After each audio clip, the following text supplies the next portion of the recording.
Iymon keltirdik, lekin qalbimiz taskin topsin, ini ozgina yeylik. Alloh taologa Iso alayhissalom bir qalin dag'al bo'lgan, jundan bo'lgan kiyimlarni kiyib o'zini xor tutdi. Alloh taologa iltijo qildi va so'radi. Va qala Isa ibn Maryam, Allohumma robbana anzil alayna ma'idatan minas sama takunu lana aidan va li awwalina va akhirina. Parvardigor, bizni avvalgi oxirlarimizga bayram, Eid bo'lishi uchun osmondan bir dasturxon tushirgin dedi. Birodarlar, dasturxon tushgan ekan, o'tirib yegan ekan, baqirib turib kofir bo'lishavergan ekan. Biz kulmaylik, yig'laylik bunga. Qanday bir badbaxt odamlarki, yeb, ko'rib, ta'mini totib turib ham yana kofir bo'lib turavergan. O'shalardan qilib bo'lmaganiga yig'laylik birodarlar, xursand bo'lganimizdan. Bu qissalardan oladigan xulosamiz shu.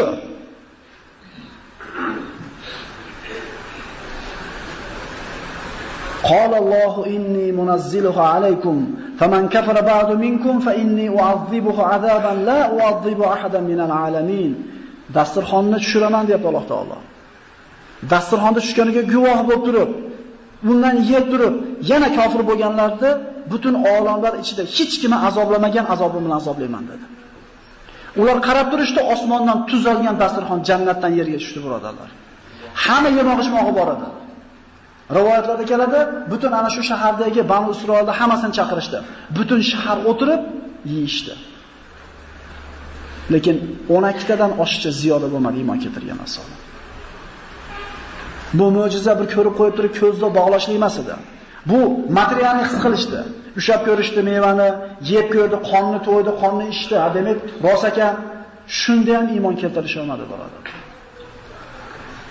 Dasturxon egalari mana shular.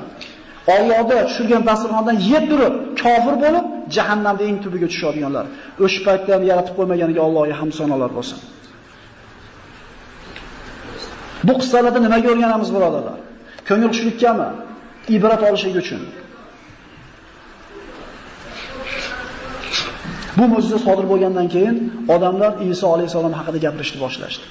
Endi Banu Isroilda ana shu haqdan ozib ketgan rohiblari, dindorlari Iso tomonga o'tib ketib qolishidan odamlarni qo'rqishdida, ana shu davrda Rimga tobe bo'lgan podshohni oldiga borishadida, Iso o'zini yahudlarni podshohiman deyapti. Odamlar unga ergashib ketadigan bo'lsa, sendan podshohligini tortib qo'yadi deb qo'rqitishdi. Podshoh qo'rqdi. Iso alayhisalomni o'ldirish uchun topib kelinglar deb buyurdi. Ular o'ldirishida qana o'ldirishar edi.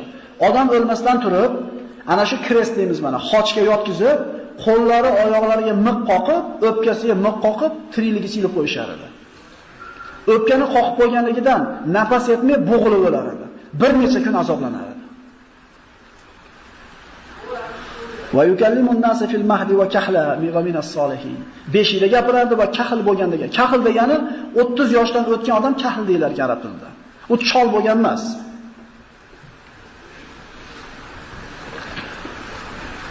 Iso alayhisalomda osmonga ko'tarilishi haqida juda ko'p ma'lumotlar bor. Isroiliyot yoki Tavrot yoki Injildan naql qilingan narsalar. Lekin bizni sahih kitoblarimizda keltirgan mana bu bobdagi eng afzal rivoyat bu Nasoiyning imomi Muslimning shartiga ko'ra rivoyat qilgan bir hadisi. Mana shu bobdagi eng afzal hadis mana shu. Abdulloh ibn Abbosdan rivoyat qilinadi, Rasululloh sollallohu alayhi vasallam aytadi, Alloh taolo Iso alayhisalomni osmonga ko'tarmoqchi bo'lgan paytda 12 ta o'tirgan sahobasining oldiga chiqdi. Sochlaridan suv tomib turardi. Ya'ni g'usl qilib chiqqanligi ko'rinib turibdi. Chiqib aytdiki, sizlarning ichingizda dedi, bittalar menga 12 marta kofir bo'lasizlar dedi. 12 ta sahovoriga aytayapti. Endi istab kelyapti askarlar. Kimlar xohlaysizlar? Meni ko'rinishim, meni shaklim unga o'tib qoladi, meni o'rnimga olib chiqib, osib o'ldirishadi. Va qiyomatda meni darajamda bo'ladi dedi. Jannatda men bilan birga bo'ladi dedi. Hammasi taraddudda bo'ldi. Yana kim fido qiladi o'zini? Kim qurbon qiladi men uchun o'zini dedi. Tavhiya birodarlar. Ana shular ichidagi yoshi eng kichkina bir yigit men deb turdi. Iso alayhisalom yo'q, sen o'tir dedi. Yana qaytardi so'zini. Hali yigit men dedi. Ha, sen deyishligiga Iso alayhisalomning shakli unga o'tdi. Iso alayhisalom ikki to'p qoldi bu yerda. Va ana shu xonani Ravzanatul Bayt deyiladi. Uyni shiftida bo'ladigan derazani Ravzana deyiladi. Ana shu Ravzanadan chiqib ketdi osmonga qarab. Bu haliga kallam sig'mayapti, yelkam sig'mayapti deb turgan u akalar gap.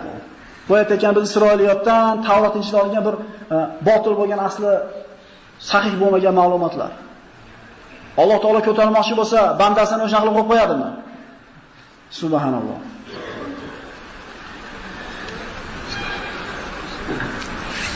Kevaga ko'tarib olib chiqib ketdi Alloh taolo. Chiqib ketishligiga askarlar kirib keldi-da va Iso alayhisalomga o'xshab qolgan ana shu yosh yigit ushab olib chiqib ketdi. Miqqa qochga qoqib, osib o'ldirishdi. Qolgan havorilar ushab olib chiqishdi. Ularni so'roq qilishdi.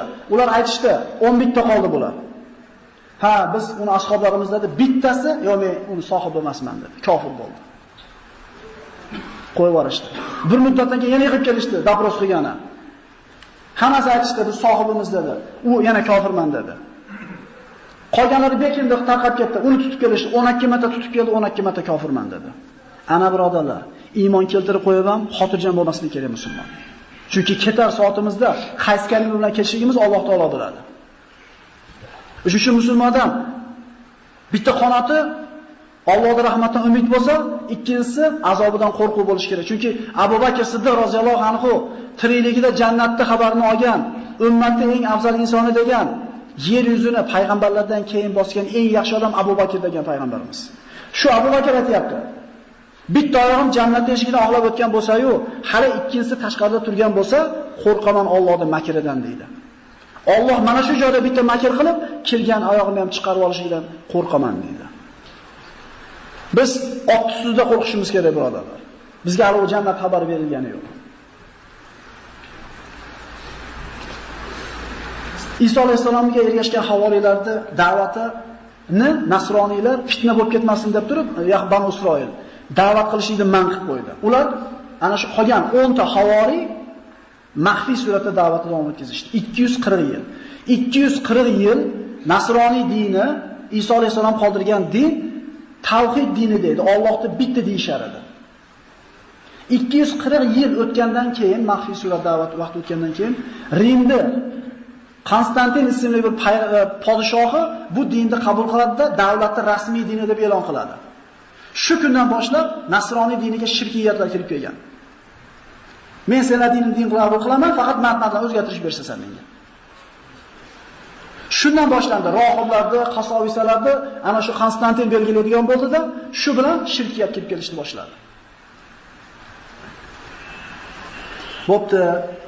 Bir yil seni xudoingga sig'inaylik ey Muhammad, bir yil meni xudoimga sig'inaylik.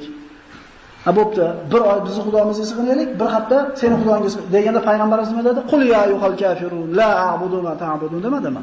Dinda bunaqa aqida masalasida bunaqa murosa kelishish bo'lmaydi. Lekin mana shu Konstantin deylik, nasroniy diniga mana shu ishlarni olib kirdi. Ibn Abbos rivoyat qilinadi.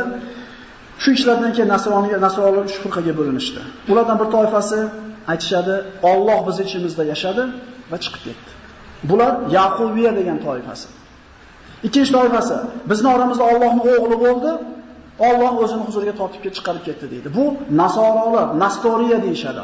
Hozirgi kunda nasroniylarda mana shu toifasi keng tarqalgan. Allohning o'g'li deyshadi.